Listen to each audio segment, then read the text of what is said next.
Hi everyone, I think we're ready and we'll make a start. So I just wanted to say thank you for joining us today for the first webinar in our ADHD webinar series, Practicing Effective Learning and Study Skills with ADHD. My name's Hayley Hutchison, my pronouns are she, her, and I'm one of the accessibility advisors here at Uni Access, the disability support service for students at UWA. I'm joining you today from the lands of the Whadjuk Noongar people on the main UWA campus at Crawley.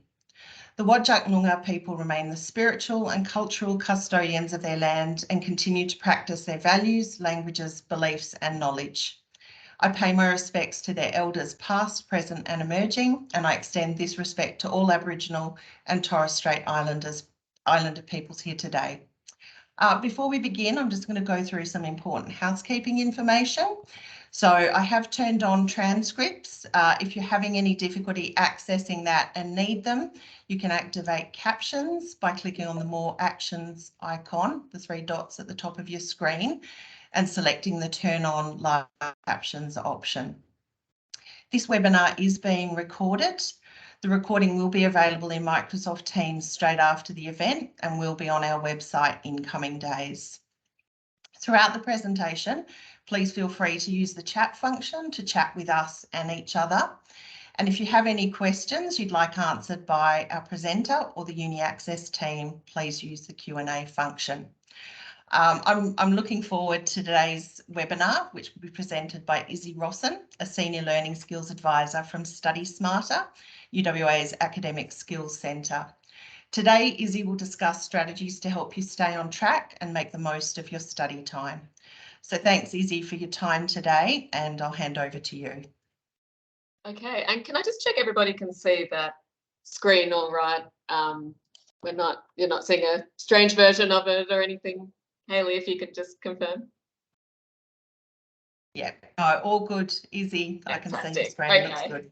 Okay, we're just, as always happens, we're having a couple of bugs with Teams today, so do just bear with me. So thanks so much for the warm introduction, Hayley. And I just wanted to start off by saying, I don't know if some of you will have heard of Study Smarter, and for others this will be a new team to you. So my background's actually in psychology, so I used to work within and teach within a discipline, but I've been working within this role for 5 years now. So at Study Smarter, we this is the team. This is our Brady Bunch photo, pretty friendly looking bunch there. Our team is here to help students with all of those broader academic skills that your tutors and lecturers may not necessarily have a chance to work through with you at length. So this service is available to all students for things like how to write essays, lab reports. We deal in time management, study skills. And so with my background in psychology and then coming into this role, I've started to speak to more and more students who are struggling with the demands of uni life. And can I just say, this is something that I speak to every day, students who don't have ADHD, but I've also started to become particularly interested in what is some of the evidence, what is some of the research on ways to overcome some of these common barriers for students with ADHD. Okay, and you know, I really, before we get started, I really want to acknowledge that that if this has been your experience, uni life is challenging for students with ADHD, and so so as I'm sure you're personally aware, this name that we give ADHD, these ideas of attention or hyperactivity, we're starting to realise is a bit of a simplification or even a mischaracterization. So we're thinking about it now more in terms of issues with executive function. So all of these things like time management, organisation, self-motivation, even for some people, emotional management. And I know for all of you, you'll have your own unique experience of this. So there'll be a different constellation of symptoms for everyone. You have your different and specific struggles, areas of strength. I don't know where you're at with your ADHD journey, so maybe this is all new for you. Maybe this is something you know well. And I think so much of it is about getting to know yourself and where you struggle. But if you'll just let me generalize for 1 second. So on the whole, for students with ADHD, the transition and persisting through university is tough, and for so many reasons. So immediately you have this loss of structure,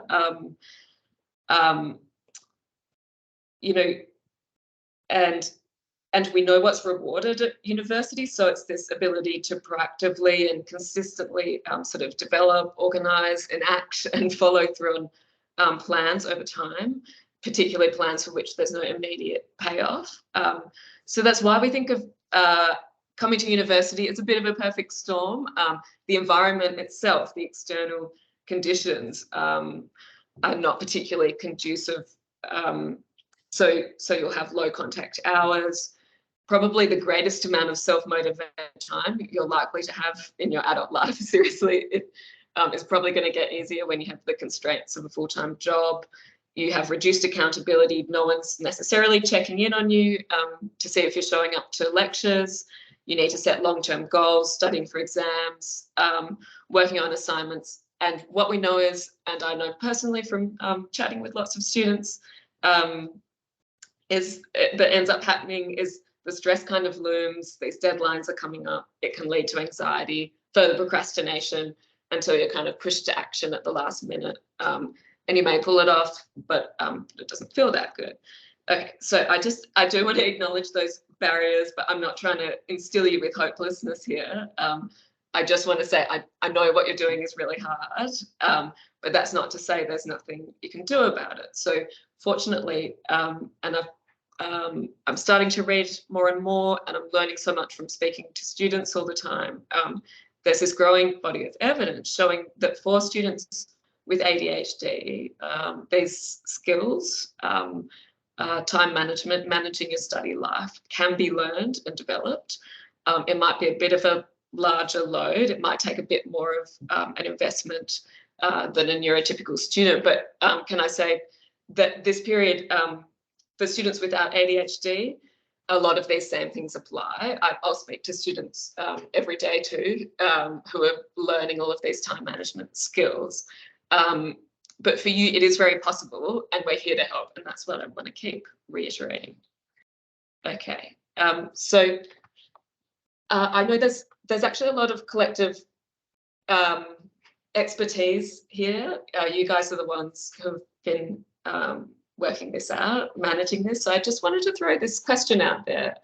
If you had to say one time management strategy that's proved effective for you, one that you've found particularly useful, what would it be? And I just don't quite have access to the chat, so could I ask Hayley or Elise to just as the answers? So if you guys can just throw some ideas into the chat, and I might get Hayley or Elise to read them out if that's all right. Yeah, I'm happy to do that, Izzy. Great. So we've got Megan, who's talked about the Pomodoro method, time chunking, body doubling. That's something a lot of students that we see in Uni Access talks about. Making time visible. Yep. Trying to work on an assignment for 1 minute, just getting started, then it motivates me to finish. Yeah. Again, another Pomodoro method, as long as I can motivate myself to start it. Panic, that can be a good motivator. Yeah. I like that one. I have to write stuff into a physical calendar. Phone calendars are too distracting. Nicole said using a sand timer. Okay. Jackson, taking on so many responsibilities that I never have a moment to stop or relax. Mitchell said having a visible clock is a big one, and setting alarms, hyper focus on assessments. So that's something we do hear a lot at Uni Access is students with an ADHD diagnosis do talk about hyper focus coming into play for some units and topics and things like that. So yeah, I think they're great. Some great ideas there. So there's so much there, and it really is a proof of concept for what I want to say next, which is that the ADHD is not a problem of knowing what to do. you're all really clever people. You're here at university, you can research, look up solutions. But what where the problem lies is at what we call the point of performance. So many students talk to me and say that they're met with this response, often from other people, which can feel quite judgmental, or from themselves, the kind of, why can't you just do it? But that's the whole conundrum. That's what is so challenging. So I just wanted to preface today by saying that I'm not necessarily going to talk about anything today that's particularly new for you. I'm sure you've come across all these different strategies, but I just want to present it in a specific way. So perhaps it will seem obvious or logical, but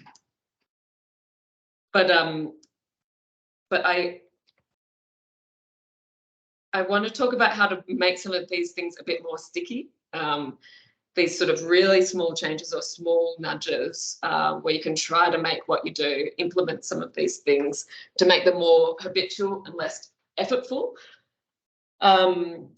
Having said that, there might be some new ideas here for you. I know I'm speaking to lots of different people here, so or maybe a slightly different way of doing things.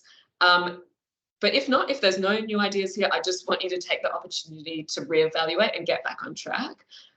So we know that just by coming today, thinking about what you're doing, you're more likely to review and refresh your plan. I'm actually going to talk through quite a specific way of doing things.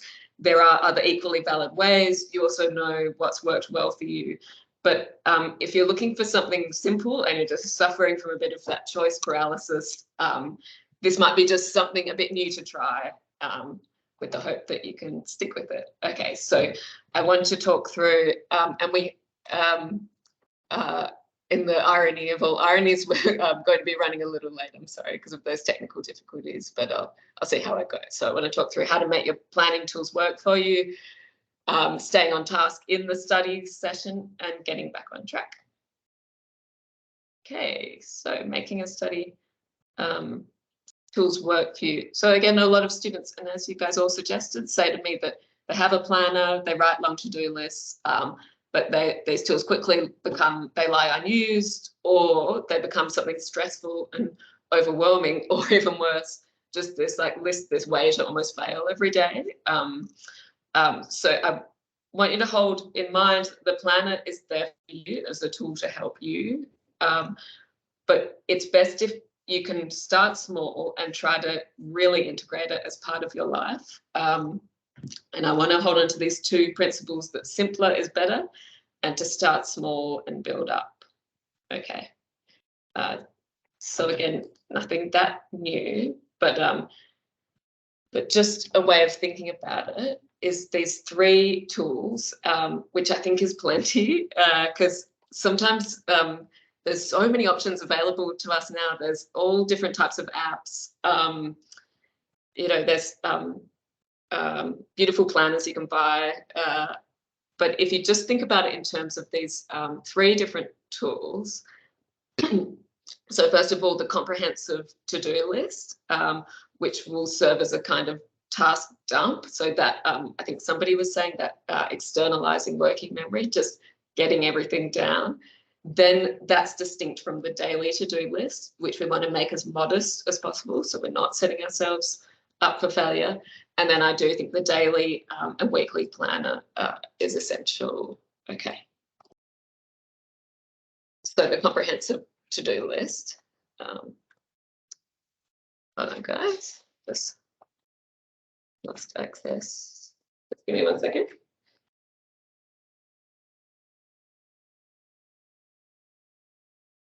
Okay.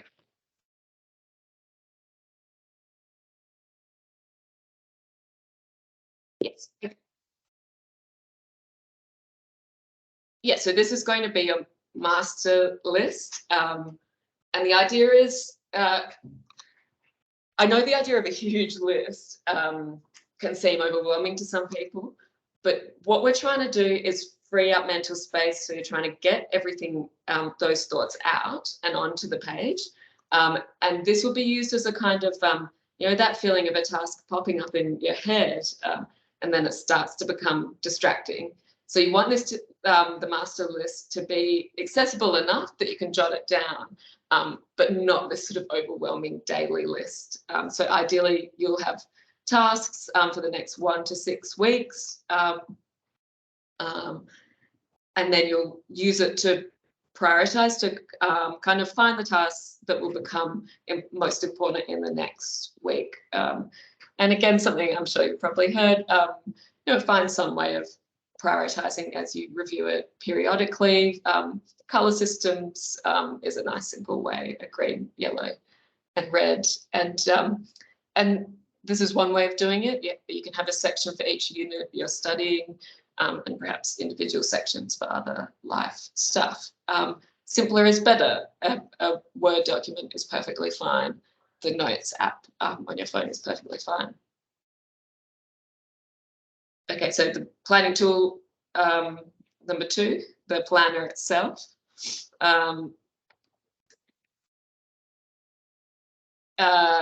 This is something I chat through with students. There's that choice between hard copy or digital.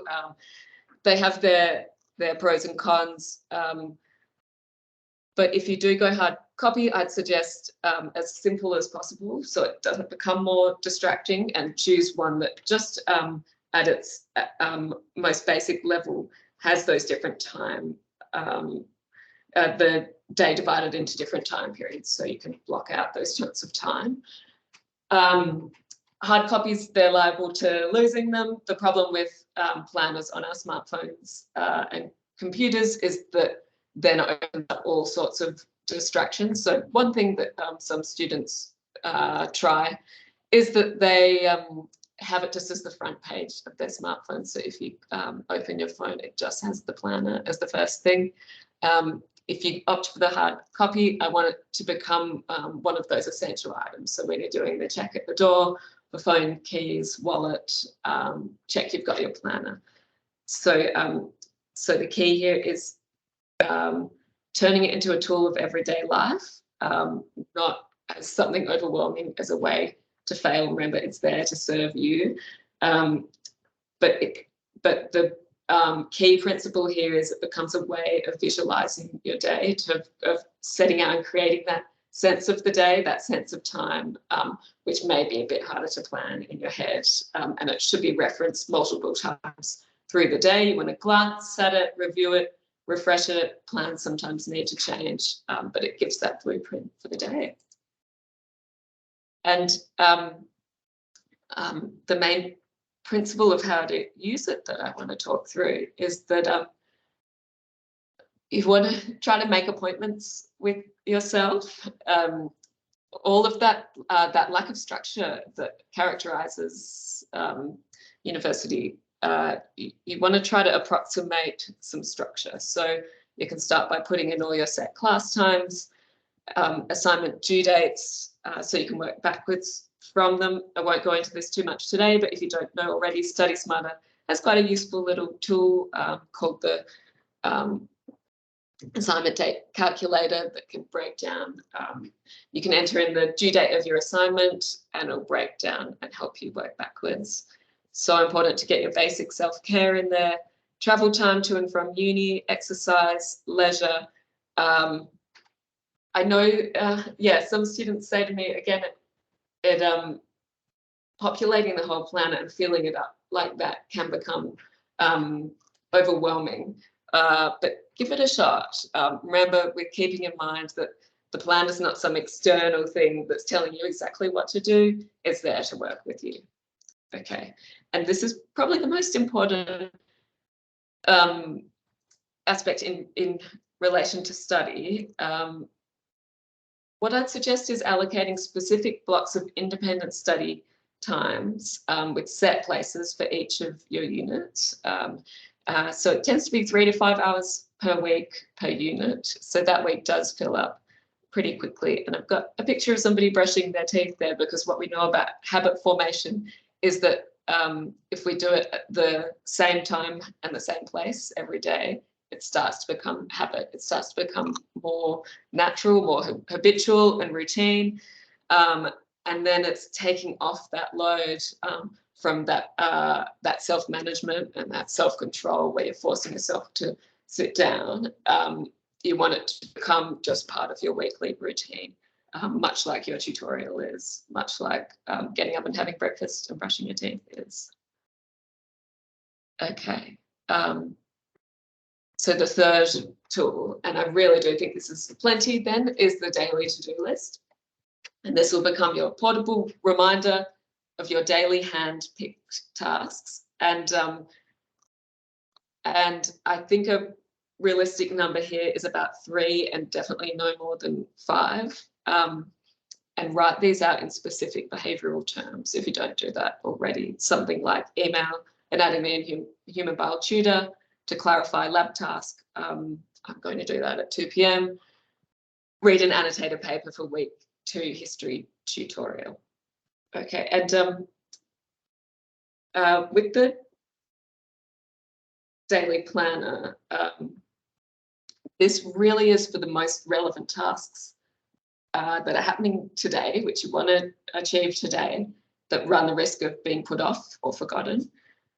So this can be something really easy to access and disposable. Some people choose to just have this on a note card or the back of an envelope, something you keep in your pocket, which you can keep referring to throughout the day, because those are just your 3, ideally 3 specific tasks that you want to get done today. And what's important as well is to plan in, to schedule in time for planning. Start small. And remember that routine, that habit formation, ideally it's at the same time and place every day. And all you need is 10 minutes. And you just reserve that time every day, perhaps in the morning, perhaps in the evening, for sketching out the day in your planning and for selecting those 3 to 5 items off your to-do list, which you would like to do today. Yeah, so I know this might look a little bit overwhelming, but by the time you block out a day like this, you can see that it starts to fill up quick. So you might have your morning routine, schedule in travel time. You've got your 15 minutes there to plan out what the day will look like. Your actual class times, so important to build in some breaks. And you can see there that I've got as an example 2 study blocks, so 2 1-hour blocks of study time. That would hopefully be the same time, same place every week, so it starts to become routine. And of course, so important, and I'm sure you know, to build in exercise, leisure time, schedule that time as well, and try to delineate it. You want that feeling of when I'm studying, and it's quality over quantity. And when I'm not, I can feel completely guilt-free, just enjoying a bit of TV, catching up with a friend, going for a walk. So then I've put 4 items on the to-do today list. And you can see how they tie in with those specific independent study blocks in your, say you're studying psychology and you've carved out an hour. There's 2 really achievable goals there. Read the assignment guidelines and find 2 journal articles. And then in that study block at 4 p.m, complete 3 practice quizzes and perhaps another life task on there. And then what happens is you become one of those annoying people who says, let me check my diary. So when somebody asks you, are you free at 2 p.m? You can say, yeah, I was planning on going for a walk around the campus. Do you want to join? Are you free at 4 p.m? Actually, no, I've got an appointment with myself. I'm going to be studying for anatomy and human bile. And of course, this is flexible in the same way that all appointments are, but try to hold on to those if you can.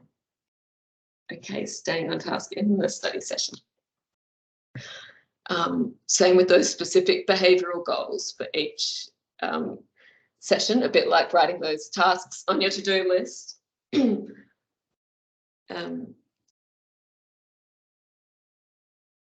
So I don't want you to ever sit down to study without knowing exactly what you want to achieve in that session. The problem with writing these vague goals, work on reports, study for maths 17-20, is that we don't know where that starts or ends. So it's so much easier to get distracted and to feel like we haven't achieved anything. So whenever you sit down to study, this can be the first thing that you do. Write that goal at the top of the page, and this is something Study Smarter can help you with, and something you'll learn over the course of your whole degree. What it takes, all those different sub goals that make up an assignment. You don't need to immediately know that. This is all part of the learning that happens at university that all students are learning how to do. But they could look something like this. There's the research, finding 3 peer-reviewed journal articles, read and annotate 1 article. Again, you'll learn how long that takes for you. Write an outline for my introduction. Free write for 20 minutes, where you just write without any regard for what's actually going down on the page. Write 200 words of the discussion. You can see how these are all specific and behavioural. Someone mentioned the Pomodoro method. Tried and true. There is good evidence behind this one. And it's just an example of how to work in this highly structured way, where you're aiming for that quality over quantity and building in those short breaks. I mean, this exact structure might not work for you, but the principle there is you set a timer, you study where you focus purely on that task, and you build in the break time, you separate that out. And what underpins the Pomodoro method is this idea that it works with the recognition that working on one task at a time is actually most effective. What we often think of as multitasking is actually our brains rapidly switching between two different tasks, and there's some evidence coming to light that this process of switching is not a particularly effective way of learning, and may actually decrease your ability to recall the material in the long term. So the Pomodoro method, as well as a way of getting the ball rolling, making those sort of bargains with yourself, setting the timer, even if it's just for 5 minutes. I think someone said at the beginning, or 1 minute. It also nudges us away from that multitasking. And set yourself up for success. I think there's often this misperception of this internalized sense of people who just have willpower or don't. But often what we see is that if you've set up an environment conducive to study without that temptation, then you're more likely to get it done at that point of performance we were talking about.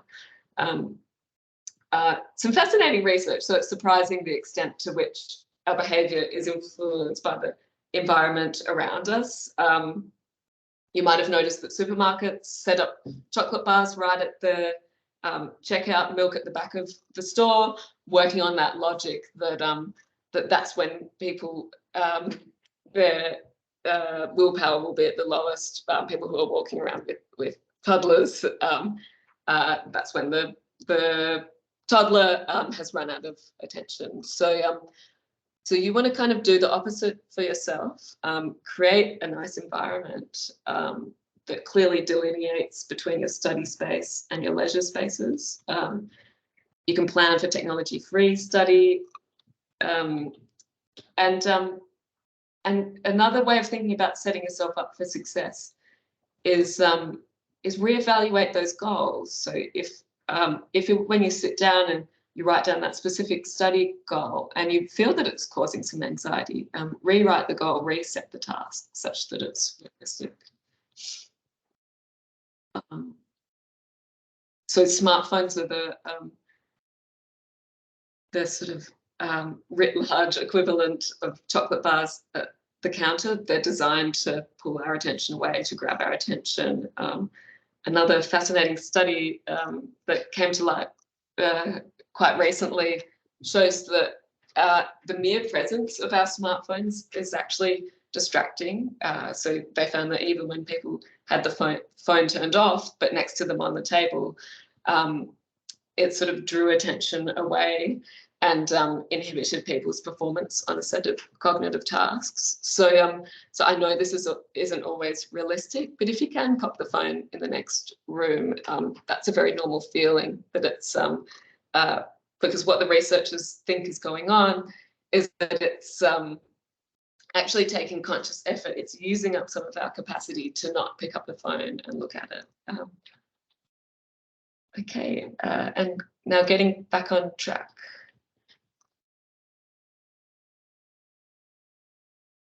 All I wanted to say here is that so much of this is I want you to expect hurdles and expect those difficulties. ADHD burnout is real. It's taking that extra capacity for you to implement these new planning tasks, build habits, get used to them, review, reevaluate. So you want to try to avoid that feeling of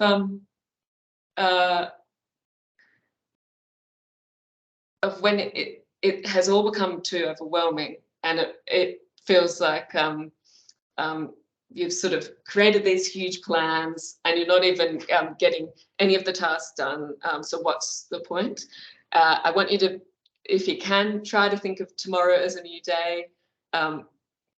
Really simplify down, get right back to basics. Choose just one task for the day. Work for 20 minutes. Make those really small bargains with yourself. If you're struggling to turn up to class, call on a friend to meet you before class. And I wanted to finish up by saying that book in with Study Smarter or Uni Access sooner rather than later. We've seen it all. We talk to students every day, and we're here to help. So there's a bunch of different services that you could try out if you prefer online. We offer 30-minute one-on-one consultations. It's really common just for students to check in and say, this is my current system, this is how I organise my study. I'm struggling to implement it. How can we rework this? And we can collaboratively chat through together. So these ones do need to be booked. Just jump onto our website. We also offer this face-to-face service drop-in, running Tuesdays and Thursdays, 10 to 12 in the Reed Library. Another thing students use this for is for that sense of accountability. If you want, you can use it to set up mini deadlines with us, but the sky's the limit. So please feel free to come along and ask any question you like. I'm struggling to get started. I'm caught in a procrastination loop. Are my references okay? Can you read over my draft? A lot of what we do is read a small amount of writing, give you some feedback, send you away, and you might like to come back the next week. Okay, I hope that's given you a couple of new things to think about, or at least reinvigorated you to get back to basics with your planning. And we've run a little bit over time, but I think we're going to open up to questions now. So thanks so much, everybody.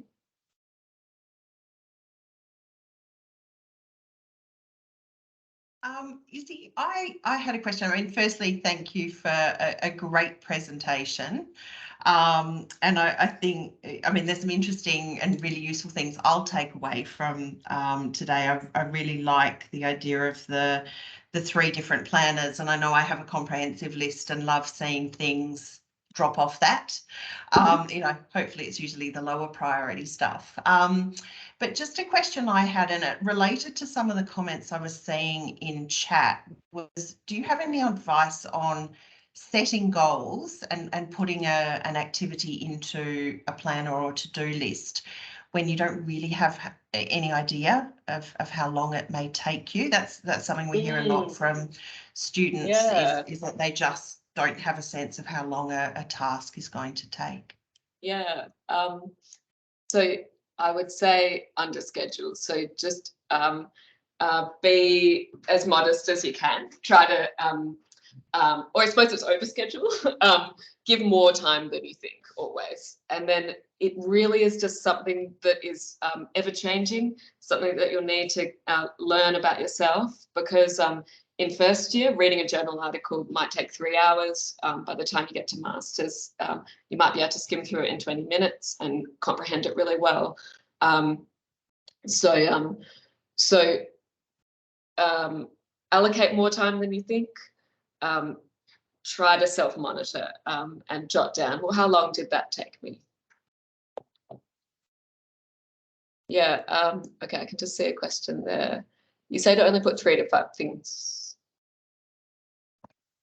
on the daily list, but what if we're in a very high content course such as medicine and still falling behind? Yeah, medicine is no walk in the park. Look, what I'd say there is, do you want to book in with me and we can have a chat through and have a look at exactly what you're doing and see if we can come up with something. But I suppose that recommendation is all about the, so perhaps you're getting more than that done in a day, but I suppose it's about making it moving that up incrementally. So perhaps you've got 10 things on your daily list, but you're falling short. So I'd say bring it back down to something that's achievable and then slowly work up. You want to build that cycle of efficacy where you slowly build confidence in yourself and your ability to actually implement these things and avoid that feeling of setting yourself up for failure every day. Does that help?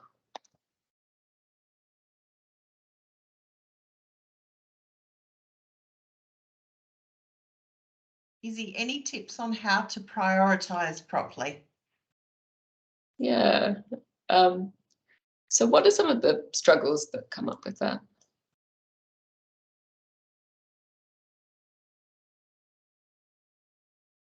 It's funny that that is one that comes up for students with ADHD, but I think that that's also more at the point of performance. So when you're sitting down to plan, I find that most students do know what a priority is and how to order those, so cognitively or cerebrally they know how to sort out those priorities. But it's actually when you give yourself too much time and space, those long hours of study time, that's when you tend to go off task and go down the rabbit holes and prioritize things that are a lower priority. Does that fit at all with your experience, Mitchell?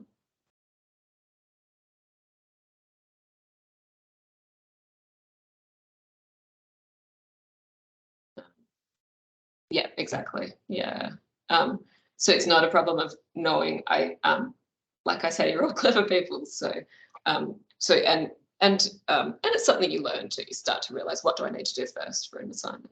When you very first start out, it's hard to know. But by the time you've got through an assignment, you start to learn, analyze the question, find some journal articles. Yeah, but it's in that unplanned time where you find yourself, cleaning the shower head for an hour.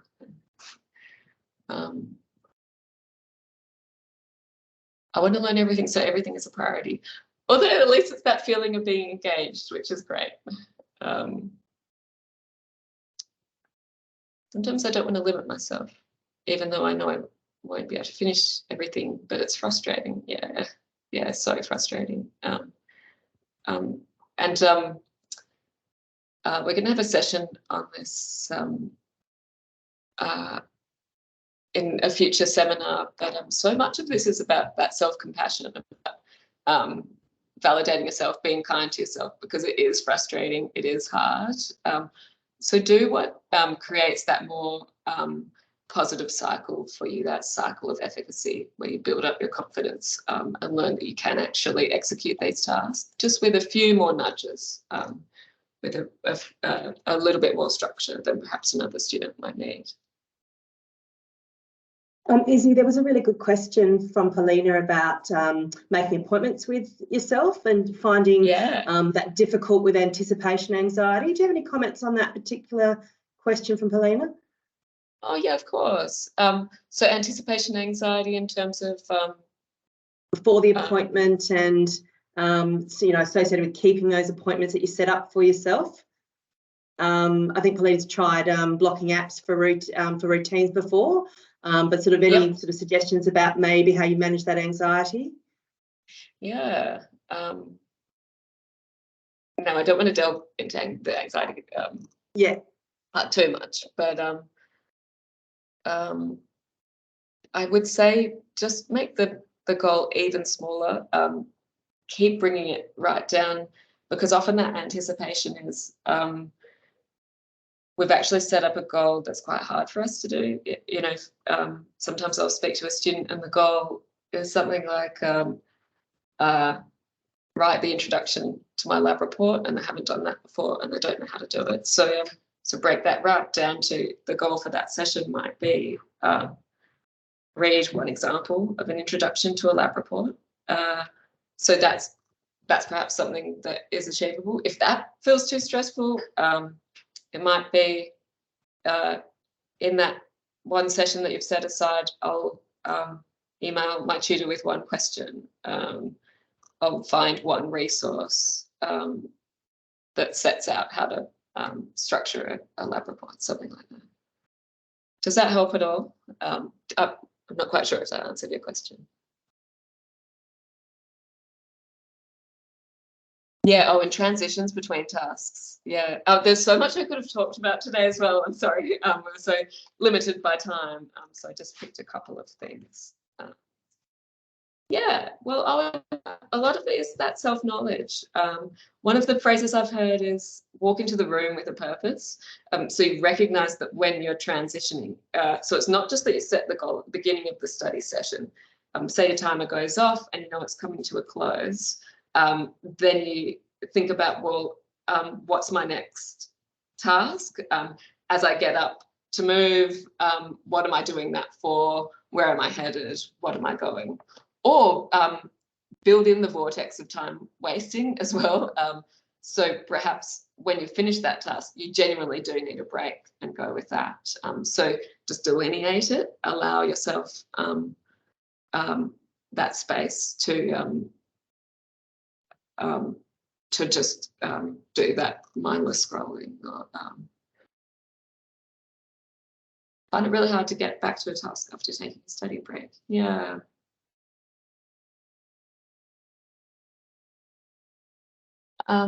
Eliza, so what do you think is going on?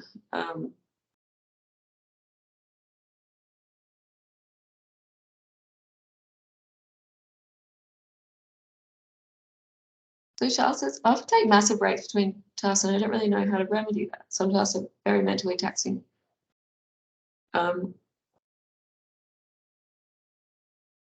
Massive breaks are good.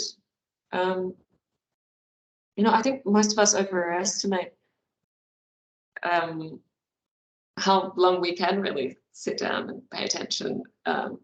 Again, for people who are neurotypical too, about an hour is what you could hope for. A 20-minute break is great. Take an hour-long break, set modest goals, and reward yourself if you reach them.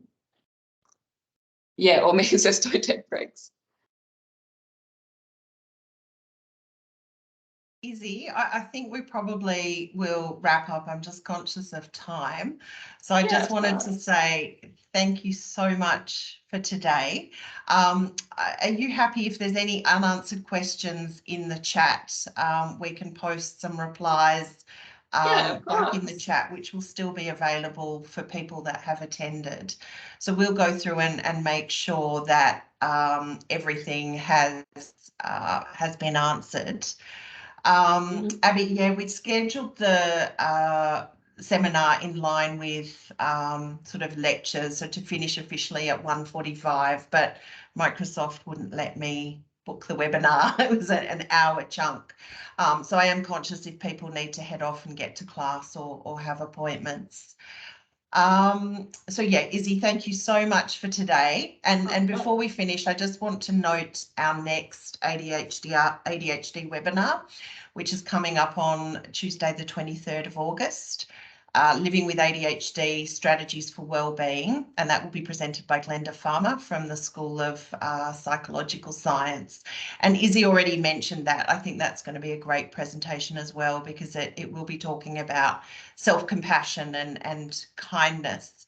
you know, and being kind to yourself when you're sort of trying to juggle competing demands and trying to cover everything and do everything possible. So I'll also put the registration link for that next webinar in the chat. But just to wrap up, once again, thank you, Izzy, for an insightful and practical presentation. And thank you to all of our participants today for your contributions. I can see that there's been sort of a very active and engaged chat. So I can see that this is something that is really important to all of you. So I'm glad we've been able to run today's webinar, and I hope that we'll be able to see you at future webinars, and we'll see Izzy back in week 11, I think it is, for an exam preparation and revision webinar. So stay safe, everyone, and enjoy the rest of your day. Bye. Thanks, Helen. Thanks so much, everybody. Bye.